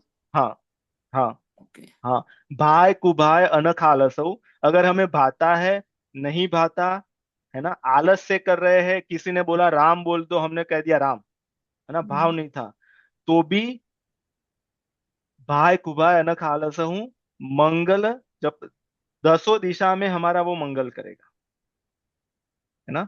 तो धीरे धीरे जब हम करेंगे तो वो भाव आने लगेगा। तो शुरू में तो नहीं आएगा, क्योंकि अभ्यास नहीं है हमारा, है ना। मन का अभ्यास यही सारी चीजें करने का है, प्रपंच करने का है ना, इमेजनरी करने का है कि भाई, जैसे सपन जी ने हमें नहीं बुलाया, तो क्यों नहीं बुलाया होगा? हाँ, वो क्या कर रहे होंगे, इन्होंने इतने सारे लोगों को इकट्ठा किया, हमें ही नहीं बुलाया। तो ये सारी इमेजनरी चीजें, कुछ हो ही नहीं, कुछ हो सकता है कि वहां पे कुछ भी ना हो, है ना। तो ये मन का ये अभ्यास है, तो उसको जब हम भगवान की चीजों में जब लगाएंगे, तो शुरू में उसको अच्छा नहीं लगेगा ना, इसलिए वो हमें कहीं और बोले, ये भी काम बाकी है, वो भी काम करना है, बच्चों का होमवर्क बाकी है, इत्यादि इत्यादि बहुत सारी चीजें हमें याद करवाएगा, है ना। क्योंकि मन उसमें राजी नहीं है, क्योंकि मन को भोग भोगने हैं सारी चीजें, उसको ये सब करना बहुत अच्छा लगता है ना, क्योंकि उसका ये अभ्यास है। तो हमें कहीं से तो आरंभ करना पड़ेगा, अगर हमारा भाव नहीं आ रहा तो भी कोई बात नहीं, हम करते रहेंगे, करते रहेंगे, करते रहेंगे, आ जाएगा, तो है ना। उसमें ऐसा लगता है कि हम लोग कर तो रहे, लेकिन फिर भगवान को मतलब क्या बोलते हैं, भगवान एक्सेप्ट करेंगे कि हम लोग ऐसे भाव से सेवा कर रहे हैं तो। हाँ, हाँ, भगवान एक्सेप्ट करेंगे, हाँ पक्का, हमें भी यही प्रश्न था, है ना, क्योंकि हमें भगवान को अलग तरीके से सिखाया जाता है पहले से, कि भगवान से ये मांग लो, भगवान को ये दे दो, है ना। भगवान से हमारा यही ट्रांजैक्शनल रहता है, कि हमें डराया जाता है कि अगर ये नहीं करोगे तो भगवान आपको ये कर देंगे, वो कर देंगे। तो हाँ। इसलिए फिर हमारे मन में ये प्रश्न आता है। पर जब हम अध्यात्म में आते हैं तब हमें पता चलता है कि भगवान का ऐसा स्वभाव नहीं है। भगवान बहुत दयालु है, बहुत स्वतंत्रता देने वाले हैं, है ना। आपकी जो इच्छा हो आप करो। अगर आप मुझे प्रेम करेंगे तो मैं आपको करूंगा, है ना। अगर आप मुझे मेरे से शत्रुता का व्यवहार करेंगे तो मैं आपसे शत्रुता का व्यवहार करूंगा, है ना। वो किसी को डराने के लिए, किसी को धमकाने के लिए, वो उनका नहीं है ना। उनका स्वभाव बहुत ही करुणा वाले हैं, बहुत ही दयालु है। हम इतना करेंगे वो इतना मानेंगे, है ना। तो अच्छा। यही, जब उनके स्वभाव को जान लेंगे, इसलिए सुंदर कांड में चौपाई आती है तपन जी। उमा राम स्वभाव जेहि जाना, ताही भजन तजी भावना आना। जब हम राम जी के, भगवान के स्वभाव को एक बार जान लेंगे कि अरे भगवान का ये स्वभाव है, फिर उनके अलावा कुछ और अच्छा नहीं लगेगा। जैसे मीरा जी कहती है, मेरे तो गिरधर गोपाल, दूसरो ना कोई, मुझे कोई दूसरा भी अच्छा लगता ही नहीं है। क्यों? क्योंकि मैंने उनको, उनके स्वभाव को जान लिया। तो ये उनके स्वभाव को जानने के लिए, जब हम अध्यात्म को जानेंगे तो उनके स्वभाव को भी जान लेंगे और हमारे स्वभाव को भी जान लेंगे। स्वभाव, स्वयं का भाव, हमारा स्वयं का भाव क्या है ना। अभी हम मन के भाव को स्वयं का भाव मानते हैं। अभी मन कहता है कि अरे आज तो वीकेंड है, 9 बजे तक तो सोना ही चाहिए, तो हमें हमें लगता है कि हमें चाहिए कि हम 9 बजे तक सोते रहें, है ना। पर वो हम नहीं चाह रहे हैं, मन चाह रहा है। तो मन भाव से जब हम स्वभाव पे आएंगे, फिर हम उसके स्वभाव को जानेंगे तो ये सब कुछ व्यवस्थित हो जाएगा ना। पर ये समय लगेगा ना, ओवरनाइट जॉब नहीं है। तो हम जैसे कर रहे हैं करते रहे, जितना कर पा रहे करते रहे, जैसे कर पा रहे करते रहे, पर करते रहे, क्योंकि करने से ही होगा ना। उसके अलावा और किसी के पास कुछ भी जादुई छड़ी नहीं है। क्योंकि काफी टाइम मन में डर वाली भक्ति हम लोग करते हैं, भगवान के डर से, ऐसे मैंने देखा है। हाँ, वैसे ही करते हैं, है ना। ज्यादातर वैसे ही करते हैं लोग। कोई बात नहीं, पर कहीं से चलो डर वाली भक्ति से आरंभ हुआ है तो अच्छी बात है, आरंभ तो हुआ। फिर वो जैसे डर वाली भक्ति धीरे धीरे प्रेम वाली भक्ति में परिवर्तित हो जाएगी। पर करते रहे, ठीक है यस। जी। चलिए, आप सभी का बहुत बहुत धन्यवाद। और हम लोग थैंक गुरु यू। जी के साथ सपन जी के वहां पे आने वाले हैं, सेलिना में, 2 अप्रैल को, राइट सपन जी। तो 2 3 हम वहां पे हैं गुरु जी के साथ। और फिर 4 5 ऑस्टिन में है, 4 5 6 ऑस्टिन में है। तो आप लोग जहाँ पे भी हो, अगर डलास एरिया में हो या ऑस्टिन में भी हो, तो वहाँ पे सत्संग होगा 2 से लेके 6 तक। और वो ग्रुप में भी डालेंगे, तो आप लोग आइए अगर आप लोग आ सकते हो तो, यस, है ना। जरूर। जी, ठीक। थैंक यू, धन्यवाद। चलिए, राम राम राम। राम। राम राम। राम राम। राम राम साक्षी जी।